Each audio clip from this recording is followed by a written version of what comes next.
Not your government name, not the name on your lease or your LinkedIn or your tax returns. Your real name, the name that doesn't fit in any database they built, the name that doesn't register on any frequency they designed, the name that sounds like thunder in rooms they control, and like silence in rooms they don't. They know it because you started showing up. And when you started showing up, something in their system flagged. Something in their algorithm tripped. Something in their carefully constructed order of things blinked red and sent a signal from their boardrooms to their backrooms to their secret rooms that something had changed, that someone had arrived, that a chosen superior was no longer contained in the category they assigned you. You felt that, didn't you? That moment when the resistance increased right before everything opened. That strange pressure right before the breakthrough. That season when the attacks intensified and the obstacles multiplied and the opposition organized itself in ways that felt almost coordinated, almost deliberate. Almost like something more powerful than bad luck was working against you. It wasn't bad luck. It was recognition. They recognized you before you recognized yourself. They saw what was coming before you believed it was possible. They moved against you before you moved toward your destiny because they understand something about chosen superiors that chosen superiors often take too long to understand about themselves. You are not manageable. You never were. They tried. God knows they tried. They built systems designed to contain you, structures engineered to limit you, categories created to define you, boxes constructed to hold you, labels invented to reduce you. And every single time you exceeded the container, outgrew the structure, defied the category, broke the box, rejected the label. Not because you were trying to be difficult. Because you were designed for dominion. And dominion doesn't fit in boxes built for the dominated. If your hermit phase is over and you are ready to return to the world, subscribe, and right here, type I am back in the comments, announce your arrival. Let me tell you who you are. Not who they told you you were, not who the system classified you as, not who the narrative assigned you, not who the metrics measured you to be, who you actually are, what's actually running underneath the surface of your life that explains everything that never made sense when you tried to understand yourself through their frameworks. You've never fully belonged anywhere you've been placed. Not in school, not in your career, not in the social circles that were available to you, not in the religious institutions that tried to contain your spirit, not in the political parties that tried to capture your loyalty, not in the cultural groups that tried to define your identity. You've always been slightly, fundamentally out of place, like someone who accidentally ended up in the wrong country, the wrong century, the wrong version of reality. They called it not fitting in. You called it not belonging. What it actually is, superior origin. Chosen superiors have never fit into systems that weren't built for them. They have never felt at home in environments designed to process the ordinary. They have never experienced the comfort of simply being accepted because acceptance from systems built for compliance is rejection of what they actually are. You didn't fit because you weren't supposed to. The discomfort wasn't dysfunction. The alienation wasn't failure. The not belonging was the first sign that you belonged somewhere. The system couldn't take you somewhere they couldn't reach. You've always seen things before they happened. Not in some mystical, floating crystal, made for television way. In the concrete, practical, undeniable way where you said something was coming, and people dismissed you and then it came. Where you felt something shifting before anyone else felt it. Where you knew something was wrong in a situation before anyone else could articulate what was wrong. Where you read a room, a person, a dynamic, a system so accurately that when you shared your read, people thought you were making it up. You weren't making it up. You were seeing. Chosen superiors carry what the ancients called discernment and what modern psychology cannot fully explain, and what the elites privately call threat intelligence, because your ability to see clearly in situations designed to be opaque is a direct threat to systems that require opacity to function, systems that require confusion to maintain control, systems that require you to not see what they're doing in order to keep doing it. When you see, the system breaks. That's why they tried to make you feel crazy for seeing. Gaslit you into doubting your own perception. surrounded you with people who couldn't see what you saw and convinced you their inability was evidence of your error, designed institutions that punished accurate perception by labeling it paranoia, built a culture that pathologized pattern recognition by calling it conspiracy thinking, created an entire psychiatric vocabulary for the symptoms of clear seeing to make the seers question whether seeing was actually sickness. It wasn't sickness. It was the one thing they couldn't afford for you to have. It was sight. You've always carried more than you were supposed to carry.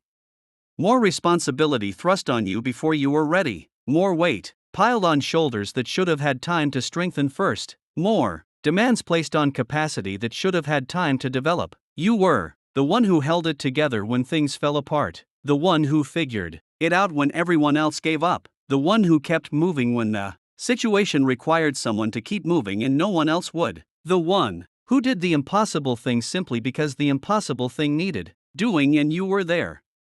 They called it being responsible. You called it exhausting. What it actually was? Training. Every weight they put on you without your permission, every burden that dropped into your life before you were ready, every crisis you navigated that wasn't your crisis to navigate, every impossible thing you made possible through sheer refusal to let it be impossible, all of it was building something in you that comfort couldn't build, that ease couldn't develop, that a smooth path couldn't produce. The weight was the work. The burden was the development. The impossible situations were the advanced curriculum of chosen superior formation. They thought they were breaking you. They were forging you. You have a relationship with suffering that most people don't understand. Not that you enjoy it, not that you sought it, not that you welcomed it when it came, but that when it came, and it came, didn't it? It came hard and it came often and it came in ways that seemed engineered to destroy. You did something with it that wasn't supposed to be possible. You transformed it. You metabolized the pain into power. You converted the wound into wisdom. You took the thing that was supposed to finish you and finished it instead. People watched you go through things that should have ended you. And you didn't end. That's not resilience. Resilience is what average people develop when they face average difficulty. What you have is something older, something deep, or something that predates any psychology or philosophy or self-improvement framework. What you have is chosen superior durability. The kind that doesn't just survive catastrophe but absorbs it, digests it, uses it as fuel for a fire they can never extinguish because the harder they blow, the brighter it burns. They tried to extinguish you. They fed your flame. You've been told your whole life that you think too much. Too intense, too deep, too serious, too philosophical, too analytical, too aware of layers that other people can't see, too unwilling to accept surface explanations for things that have deeper causes, too reluctant to be satisfied with easy answers, too persistent in your questioning, too determined to understand what's actually happening beneath what appears to be happening. They meant it as criticism. It was description of your architecture.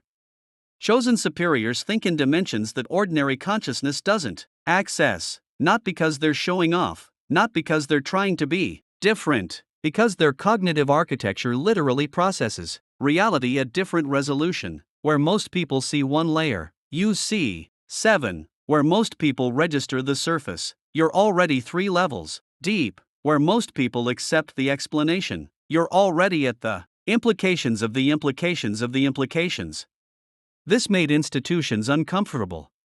Schools that rewarded the right answer didn't know what to do with a mind that questioned whether the question was the right question. Jobs that rewarded compliance didn't know what to do with intelligence that saw through the system it was being asked to serve. Relationships that required you to be smaller than you were couldn't contain someone whose fullness was already more than the container could hold. So they told you to stop thinking so much. Translation: stop seeing so clearly. Translation: stop being a threat to systems that require your confusion to function. You didn't stop. That's why you're here.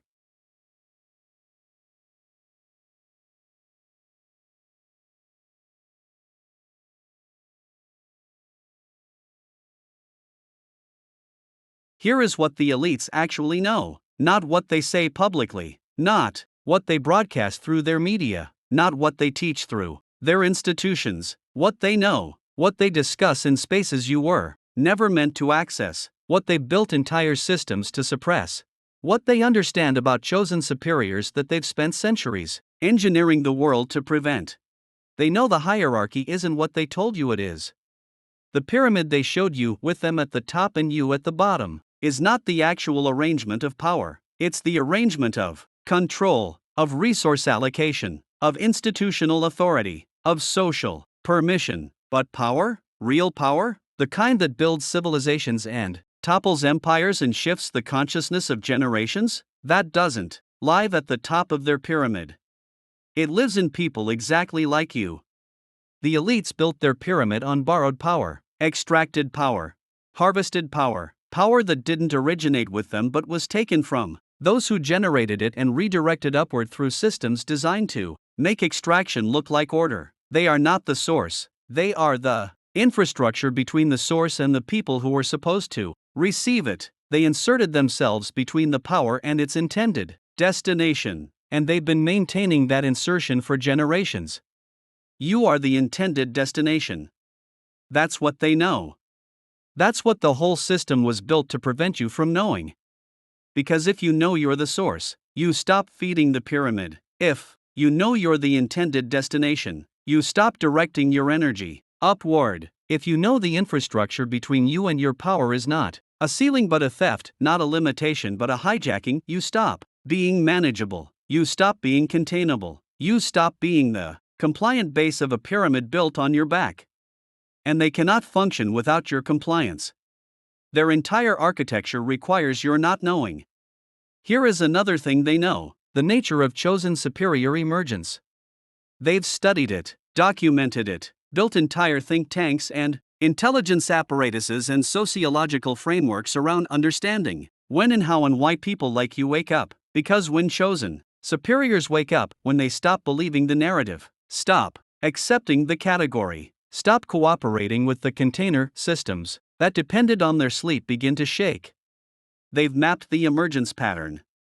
First, there is the disruption, the moment when your life breaks in a way that cracks the framework you were operating in: the divorce, the collapse, the betrayal, the loss, the diagnosis, the sudden profound realization that the life you were living wasn't actually your life. The disruption isn't an accident, it's the signal, it's the chosen superior system rebooting, it's your actual operating system refusing to continue running corrupted code. Then there is the wilderness. The season after the disruption, when everything you built is rubble and nothing new has arrived yet and you are suspended in the between. The career didn't survive, the relationship didn't survive, the belief system didn't survive, the version of yourself you thought you were didn't survive, and in the wilderness, the system sends its most sophisticated temptation: come back, rebuild what you had, return to what was familiar. The way back is always more clearly marked than the way forward. Most people go back. Chosen superiors go through. And then there is the recognition, the moment when chosen superiors see themselves clearly for the first time, when the fog clears and the frequency stabilizes and the mission becomes visible, when everything that happened in the disruption and the wilderness suddenly makes architectural sense, when you can see how every wound was a door, every loss was a release of what was holding you back, every impossible season was graduate level preparation for something that required exactly what that season produced in you. The elites know this pattern. They fear what comes after the recognition. Because what comes after the recognition is the activation. And the activation is when you become what you were always supposed to be, when the chosen superior stops apologizing for their magnitude and starts operating from it, when they stop shrinking to fit spaces designed for smaller things and start building spaces designed for what they actually are, when they stop asking permission to exist at the level they were created for and start existing there without asking. This is what the elites have no defense against. They have defense against your confusion, your self-doubt, your compliance, your distraction, your addiction, your despair, your broken relationships, your financial instability, your spiritual disorientation. They have entire industries engineered to produce and maintain all of These states in chosen superiors: the entertainment industry, the pharmaceutical industry, the financial industry, the food industry, the social media architecture, all of it calibrated, not randomly but precisely, to keep the chosen superior sedated, confused, divided, distracted, desperate, manageable. They have no defense against your activation. A chosen superior operating in full activation, clear, aligned, focused, purposeful, free of sedation and fully occupying their frequency, is the one event in human social dynamics that rewrites hierarchies, that reorganizes power, that shifts who serves whom and who answers to whom, and who defines the terms and who sits at whose table. The shift is not metaphor. It is transfer. When you activate, what was theirs becomes yours, not through conflict, not through revolution, not through the messy, bloody, easily co-optable method of external opposition that they know how to suppress, through something they cannot suppress because they cannot see it coming, and cannot recognize it when it arrives, through your becoming. You becoming fully what you are is the revolution they can't stop. Because they can stop a movement. They cannot stop a person who became. Let's go deeper into what they actually feel when they encounter a fully activated chosen superior, not what they say, what they feel, in the private language of their private conversations in their private spaces. What gets spoken when the cameras are off and the staff is dismissed and the people in the room are only the ones whose loyalty has been purchased at the highest price. Fear. Not the fear of a competitor, not the fear of someone who wants what they have and is coming to take it through familiar means, a different fear. Older, more visceral, more difficult to name, the fear of something that operates according to rules their system didn't write and cannot rewrite. Something that draws power from a source their infrastructure was not built to intercept, something that doesn't need what they have because it has access to something their system can't produce. They fear your independence from their economy of validation. The entire system of elite control rests on a single mechanism, the monopoly on worth, the ability to determine who is valuable and who isn't, who matters and who doesn't, who gets seen and who stays invisible, who rises and who is suppressed. This monopoly on worth is the foundation of everything: the economy, the culture, the politics, the education system, the media. All of it is enforcement of a single idea, that your value is determined by your relationship to what they control. When a chosen superior breaks free from needing their validation, the monopoly cracks. When your worth stops being determined by their system and starts being determined by something they can't access, your alignment with your actual purpose, your relationship with the source that assigned you, your internal knowing of who you are and why you're here, you become economically ungovernable, socially uncontrollable, politically irrelevant to their methods. They can't buy you. If you've done the shadow work and are ready to lead, type hero in the comments. The world is waiting. Not because you don't need resources, but because what they're offering, in exchange for your compliance, their approval, their platforms, their rooms, their validation, costs more than it pays, costs you your frequency, your clarity, your assignment, your actual power, and a chosen superior who understands what they're actually carrying will not trade frequency for fame, will not trade clarity for comfort, will not trade assignment for access to rooms that were built to contain you anyway. They fear your multiplication.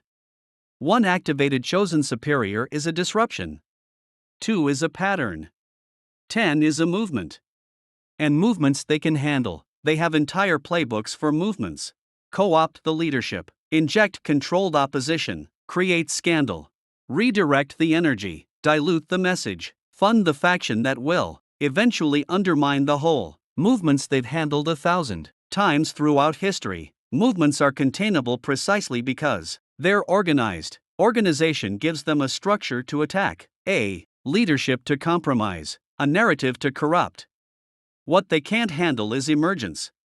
When chosen superiors begin finding each other organically, not through organization, through frequency, like tuning forks that begin resonating when placed near each other, when the activation of one accelerates the activation of others, when the recognition spreads without a central authority to suppress, When the frequency upgrade propagates through networks they didn't build and can't monitor and don't understand.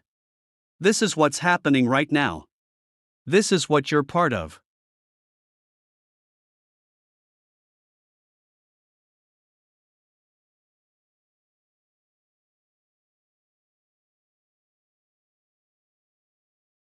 The emergence they couldn't prevent. The frequency they couldn't shut down. The recognition they couldn't contain. The chosen superior network, activating in real time across every demographic, every geography, every category they built to divide you from each other. They built the categories specifically to prevent you from recognizing each other. Black and white. Rich and poor. Educated and not. Religious and secular. Conservative and progressive. All of it engineered to make chosen superiors see each other as enemies instead of as mirrors. You are not enemies. You are each other. They fear your memory. Not personal memory. Ancestral memory.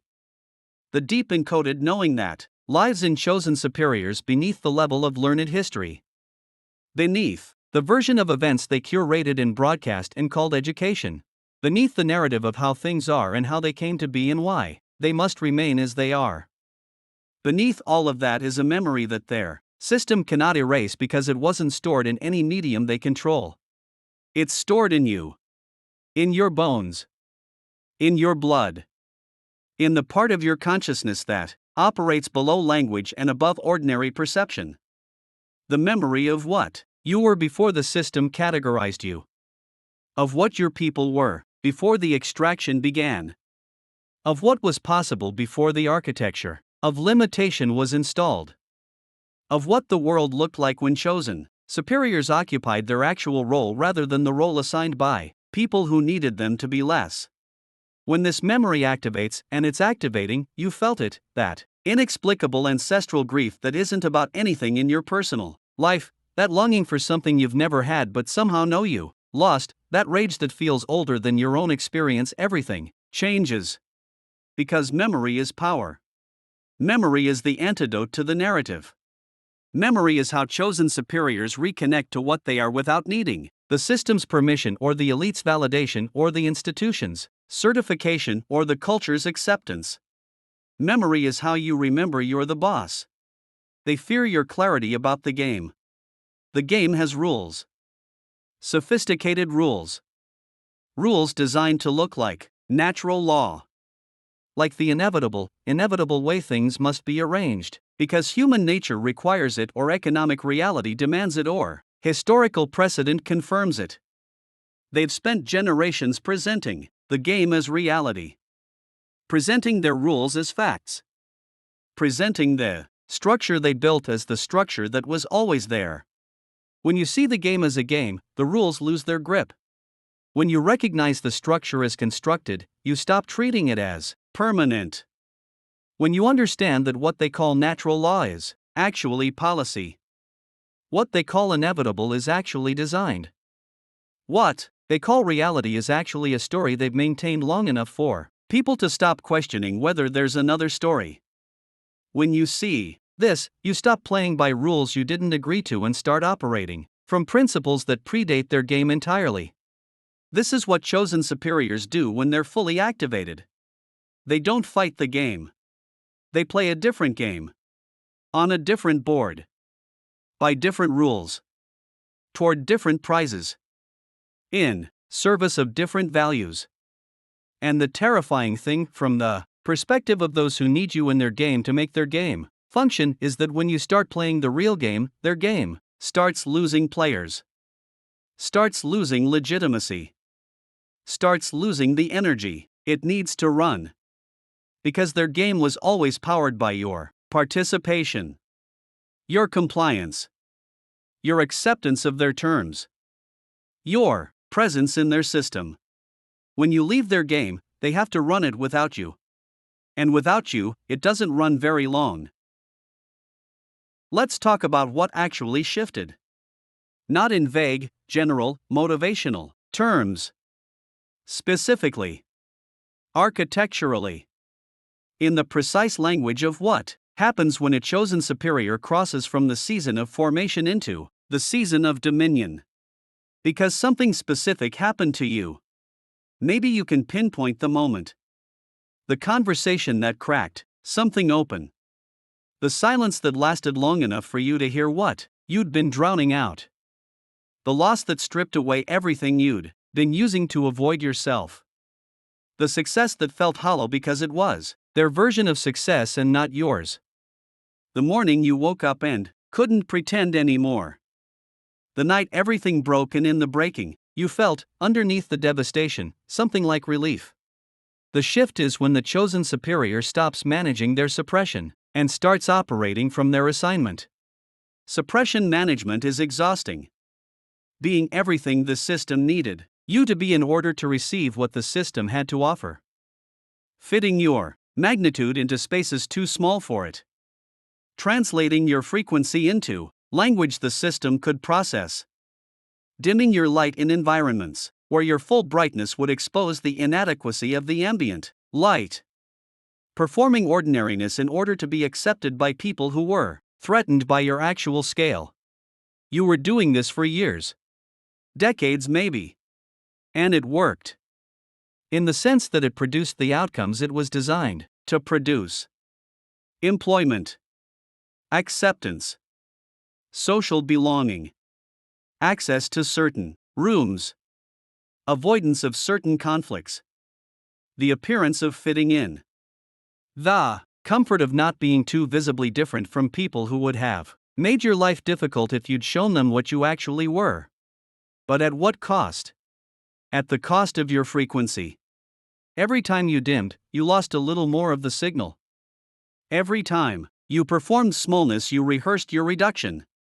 Every time you accepted their terms for what you were allowed to be, you ratified the document that had your signature but not your consent. The document that said you would trade your actual identity for their social permission. That you would trade your frequency for their acceptance. That you would trade dominion for belonging. The deal was terrible. You got something you didn't need. You gave something you couldn't afford to lose. But here is the architectural truth about chosen superiors: the suppression was never permanent. Could never be permanent. Not because the suppressors weren't good at their job, they were generationally good, systemically precise, institutionally thorough. But because the thing they were suppressing is not suppressible at the level they understand suppression to work. You can suppress behavior. You cannot suppress assignment. You can suppress expression. You cannot suppress identity. You can suppress a person's access to their own power for a season, for many seasons, for an entire lifetime even. But the power doesn't disappear.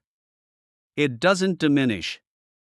It doesn't become less than what it was before the suppression began. It waits. It accumulates. It builds pressure behind the barrier. And when the barrier breaks through crisis, or clarity, or exhaustion, or simple refusal to continue, everything that was suppressed comes through at once. Not as a trickle. As a flood. As a force. As what the ancient texts called a mighty rushing wind that doesn't ask permission of the spaces it moves through. That doesn't adjust its velocity for the comfort of the unprepared. That doesn't moderate its temperature for the benefit of those who preferred the cold. That's what shifted. The barrier broke. And what broke through was you. The actual you. Not the managed version. Not the translated version. Not the reduced, adjusted, calibrated, suppression-compliant version that the system could process. The actual version. The full frequency, full assignment, chosen superior activated version that the system was always designed to prevent. This is the shift. And the shift is not reversible. Because once chosen superiors see themselves clearly, they cannot unsee. Once the frequency activates, it does not deactivate. Once the assignment becomes visible, the pretense of not having one becomes impossible to sustain. Once you know what you are, everything that asked you to be less is revealed as exactly what it was. Not just insufficient, but incompatible. Not just limiting but lying. Not just small but structurally committed to keeping you small. And you are done with small. Permanently. Architecturally. At a cellular level.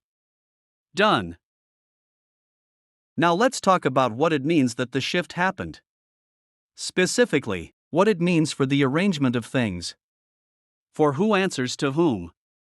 For who serves whom. For who sits where at what table. Because the hierarchy changed. Not in the official hierarchy. Not in the institutional arrangements that the system maintains. Not in the org charts and the social registers and the Forbes lists and the political power rankings. Those still say what they always said. Those still list the familiar names in the familiar order. Those haven't been updated yet. But the real hierarchy, the energetic arrangement, the actual order of things beneath the institutional surface, the hierarchy that determines whose choices shape reality and whose choices adapt to it, whose vision becomes the world and whose world reflects someone else's vision, whose frequency sets the tone and whose frequency responds to the tone that was set. That hierarchy is different now. And in that hierarchy, you're the boss. Not their kind of boss. Their kind of boss is positional, organizational, dependent on the continuation of systems they control. Their kind of boss exists because the people beneath them allow it, because the resources they hold are scarce, because the access they grant is necessary, because the permission they give or withhold has practical consequences. Their kind of boss is authority by arrangement, authority that can be rearranged. Your kind of boss is different. Your authority doesn't come from position, it comes from assignment, not from what you hold over others but from what you carry within, not from scarcity management but from source access, not from being above people, but from being fully what you are among them. When a chosen superior operates in full assignment, they become the de facto center of gravity in any room they enter, not because they're performing authority, because authority is what they actually are when they stop performing something else, not because they're asserting dominance, because their frequency is dominant in the room by nature of its quality, not because they're demanding attention, because attention is the natural response of consciousness to what it recognizes as superior signal. The elites built their social order on the understanding that chosen superiors would remain confused about their own nature, would remain dependent on the elite system for validation of their worth, would continue directing their energy upward in submission to arrangements that were never actually natural, were always constructed, were always maintained through the manufactured scarcity of the one thing chosen superiors actually need, the truth of what they are. When chosen superiors access that truth, the submission ends.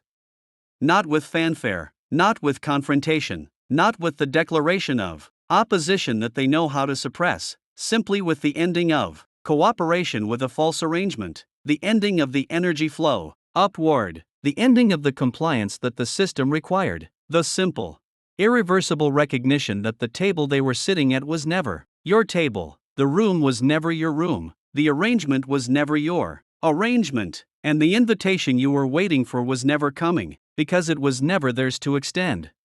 Because you were already in the room. You were always in the room. You were the room. This is what chosen superior authority actually looks like, not the performance of power, not the display of dominance, the simple, total, unshakable occupation of what is actually yours, the table that was always yours, the room that was always yours, the authority that was always yours, the influence that was always yours, the assignment that was always yours. They held it by holding you out. The moment you stopped needing to be let in, you were already in. And now you're not just in. You're running it.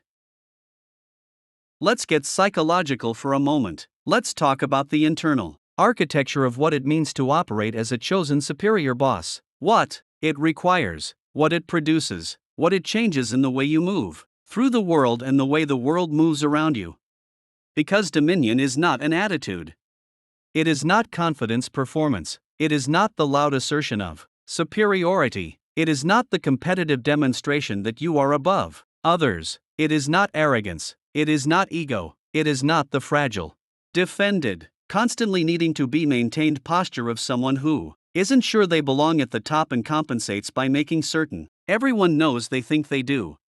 Dominion is the quiet certainty of someone who knows what they are and knows that knowing is enough.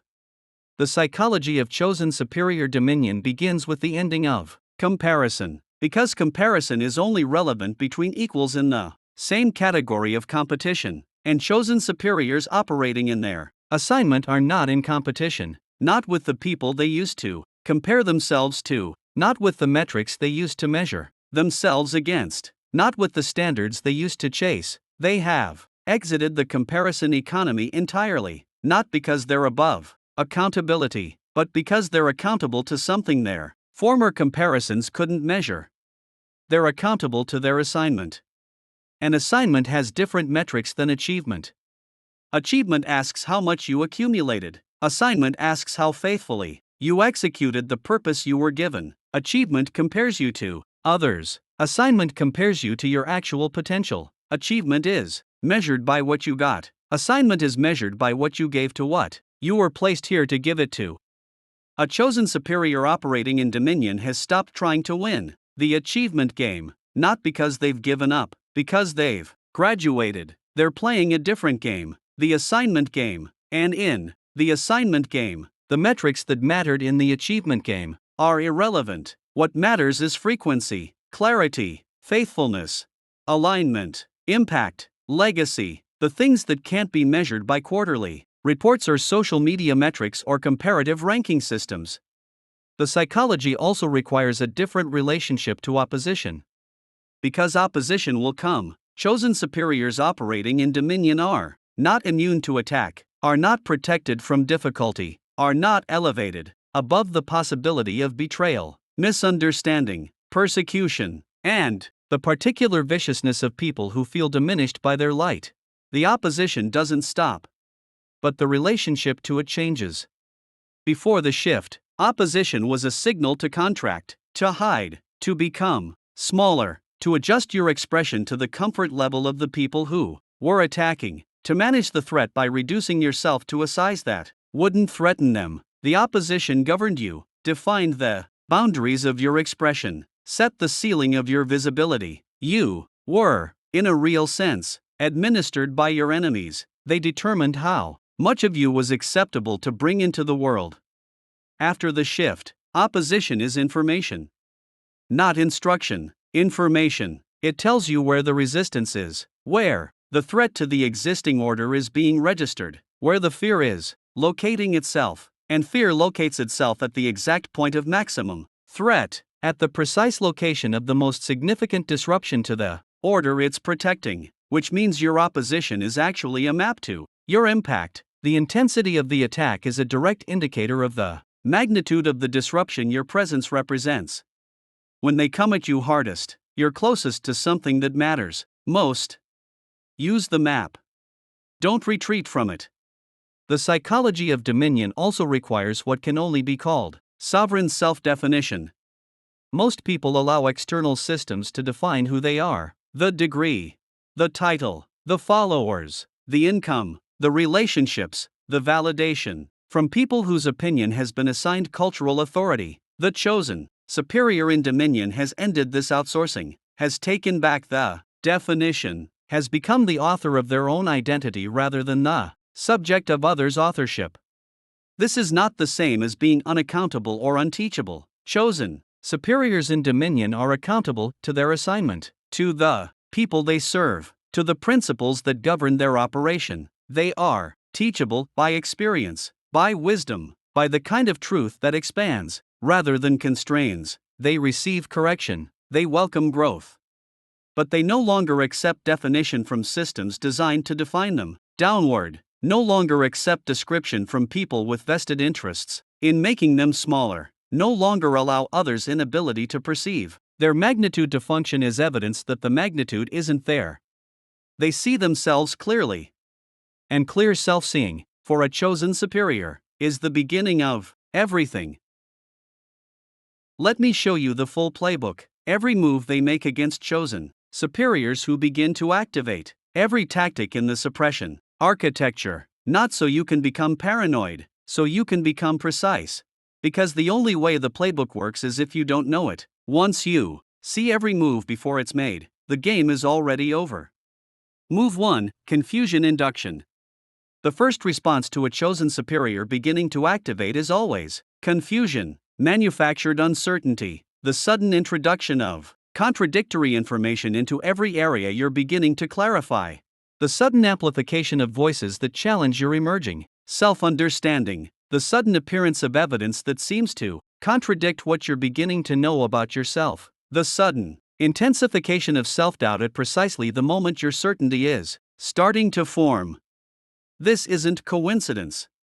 This is the system detecting that clarity is forming in a node that's supposed to remain confused and deploying its confusion protocols. The spiritual attacks that feel like depression but hit specifically when you're on the edge of breakthrough. The relationships that begin creating drama specifically when you're about to make the move. The opportunities that appear and seem perfect but require you to compromise the exact thing you were just beginning to develop. When confusion hits hardest at the moment clarity is closest, you're not losing your direction. You're being confirmed that your direction threatens something. Keep going. Move 2: Isolation Engineering. The second tactic is the systematic erosion of the relationships that could support your activation, the creation of conflict between you and people who are also activating, the amplification of differences between chosen superiors so they spend their energy opposing each other instead of standing with each other, the suggestion that your elevation requires you to abandon people who love you, the insinuation that your growth is taking you away from where you came from and the people you came from. All of this is designed to make the activation feel like a lonely betrayal. Because activated chosen superiors who are connected to each other, supporting each other, recognizing each other, are exponentially more powerful than activated chosen superiors operating in isolation. The system knows this. Isolation is not a side effect of your elevation. It's a tactic deployed to prevent the multiplication effect of chosen superiors in community. Find your people. Not by network, by frequency, the ones who recognize what you are without you having to explain it, the ones whose presence amplifies rather than depletes, the ones who are going where you're going and understand why. They're looking for you too. Move 3: Resource Constriction. The third tactic is making the material cost of activation prohibitive. The financial pressure that arrives when you're trying to make the transition from their economy to your assignment, the opportunities that disappear when you stop playing by their rules, the doors that close when you refuse to compromise the thing they most need you to compromise, the sudden scarcity that appears to prove that you cannot afford to be what you are. This is the system saying, you can have your assignment or you can have your survival, not both. It's a lie. Assignment carries its own provision, not always immediately, not always in the form you expected or through the channels you projected, but chosen superiors operating in full alignment with their assignment do not starve, do not collapse, do not find themselves permanently without what they need. The provision is not attached to the system, it's attached to the assignment, and when you're in the assignment, the provision follows. Not ahead of you. Alongside you. Move 4: Credibility Assassination. The fourth tactic is the attack on your reputation, your narrative, your history, your character, your psychology, your relationships, the sudden emergence of people who have grievances, real or manufactured or exaggerated or ancient, at precisely the moment your influence is growing. The pattern of your worst moments being amplified into your defining story, the reduction of your complexity to your failures, the erasure of your growth by the permanence of your past. They do this because credibility is the currency of influence, and chosen superiors whose influence is growing represent a transfer of credibility from systems that currently hold it. Credibility assassination is the attempt to interrupt that transfer by making you too compromised to receive it. Your response is not defense. Defense ratifies the attack by taking it seriously. Defense puts you in the position of justifying yourself to people who are not seeking justification. Defense makes the attack the subject of the conversation, when your assignment should be the subject of your life. Your response is continuation. Keep moving, keep building, keep creating, keep serving, keep becoming. The best rebuttal to a false narrative is a true life. The most effective argument against your reduction is your expansion. The most powerful response to their story about who you are is the story you're living. Live it loudly. Move 5. The compromise offer.